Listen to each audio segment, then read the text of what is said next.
Let's hit the highlights for Chapter 2, the chemical basis of life. You find the book, and therefore, Chapter 2 under Mastering Biology, Pearson eText.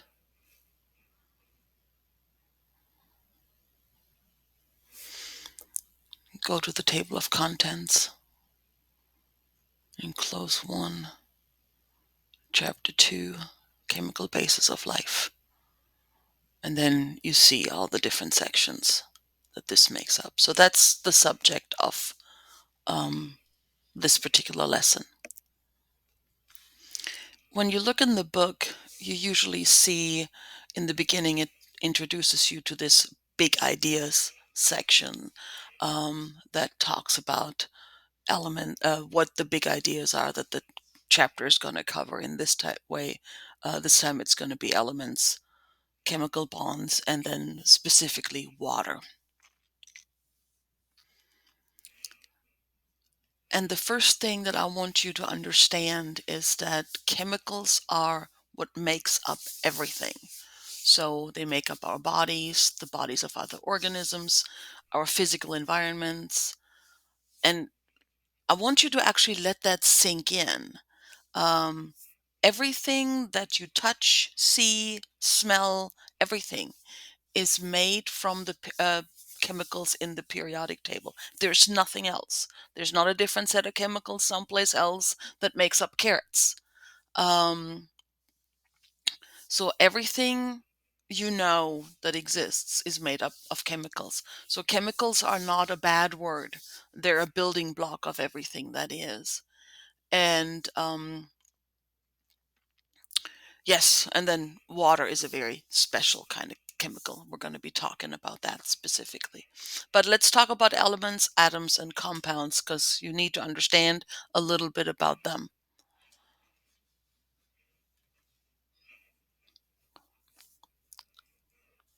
So, a compound is a substance consisting of two or more different elements. What's important about compounds is that compound characteristics of compounds are different from the elements that they're made out of. And a very important example of that is sodium chloride. Um, so sodium chloride is made of sodium, which is a metal, and chlorine, which is a poisonous gas. But together, it's the completely harmless sodium chloride, which is table salt, which we put on our foods. So I point this out to you because I think it's important when you read misinformation regarding chemicals on the internet. Um, so I want you to be aware of that. Um, I'm going to show you the periodic table just so that you see it. Um, but the interesting thing about biology, and the thing that makes it a little less scary, is that the elements that we're going to be talking about that we focus on in biology are hydrogen, carbon, nitrogen, and oxygen, and actually a little bit of phosphorus. But that's basically it. Um, Now, I'm going to just touch on the fact that atoms are made of protons, neutrons, and electrons. But from here on out, other than, you knowing that the proton number of protons and neutrons and electrons determines what the element is, from here on out in biology, we're really only going to be concerned with the valence electrons, which are the electrons on the outer shell, because those are the ones that make up um, whatever reactions are possible from a specific element. When it comes to bonds, the main thing you want to keep in mind is that elements always want to fill the shell, and there's 8 electrons that are required in the outer shell. If you don't have 8, you want to try to find buddies to get 8. Helium, neon, and argon are the noble gases. They don't react with much of anything because they have filled shells. Chlorine and fluorine are very reactive because all they need is just one more. Oxygen is another one of those. It's going to do just about anything to get its little two electrons sucked over to it. Um, so these electrons, they are involved in chemical bonds. There's a couple of different bonds that we're going to be talking about.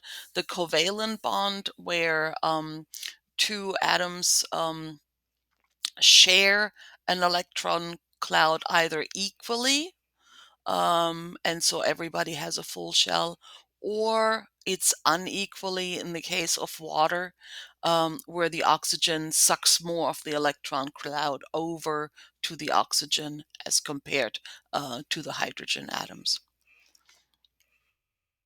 The next bond is the ionic bond, and you can think of the ionic bond as a an extreme version of a polar covalent bond, even though that's not what your chemistry professor would subscribe to, because in those are actually ions that interact with each other. So the positively charged ion interacts with a negatively charged ion.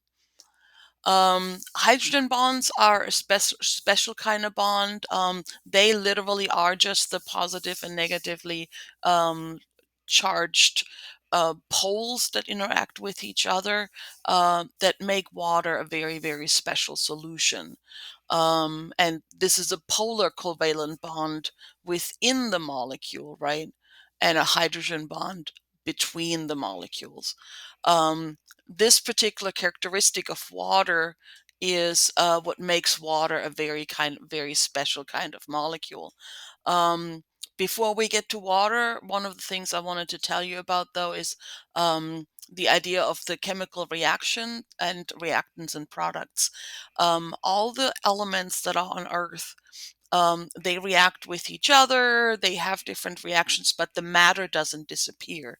The matter just is rearranged into other ways. But the matter itself remains the same. Water. So, as far as water is concerned, there's a couple of properties of water that are important for life supporting, so that it can support life. And most of those properties are based on the hydrogen bonds, the existence of the hydrogen bonds, and the characteristics of the water molecules. So, because the molecules are attracted to each other slightly, there's a level, even though it's a liquid, there's a level of cohesion there, and this cohesion allows animals to walk on water. This cohesion also allows plants to move water all the way up to the very tip top of their to their leaves. Because only because this column can go up there uninterrupted is this possible. And all of you know what that's like about siphoning of gas, right? Um, Hydrogen bond also moderate temperature. Um, Temperature in terms of chemistry, you can think of in terms of like wiggling of molecules, and because the wiggle of the water molecule can be expanded so far out to other water molecules, it's a really good temperature buffer. The other thing about the water molecules that's helpful for us is evaporative cooling. So, as the water evaporates on our skin, the energy that's required to turn the water into gas allows a cooling effect on the surface area.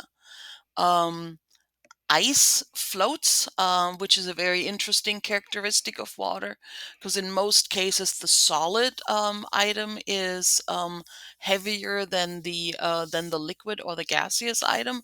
In water, the solid item is lighter, because these bonds here actually they have larger distances between them than the hydrogen bonds that form and reform.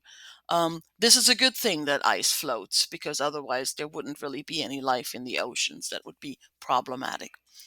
Um, the other thing about water being very being slightly charged is helpful for it being a solvent. So things that are slightly negative charged or slightly positive charged, those are going to be able to interact with water and are therefore soluble in water. Things that don't have any charge whatsoever, and we're going to talk about that in chapter 3. Things that don't have any charge whatsoever are going to be insoluble in water. And pH, I want to talk to you just a wee bit about pH. So pH just tells you how many hydrogen or hydroxide ions are in a solution. And if you've got lots of H pluses, it's a very acidic solution. If you've got a lot of OH minuses, it's a very basic solution. And that's basically all I need you to know about pH. Um, and yes, that's it for chapter 2.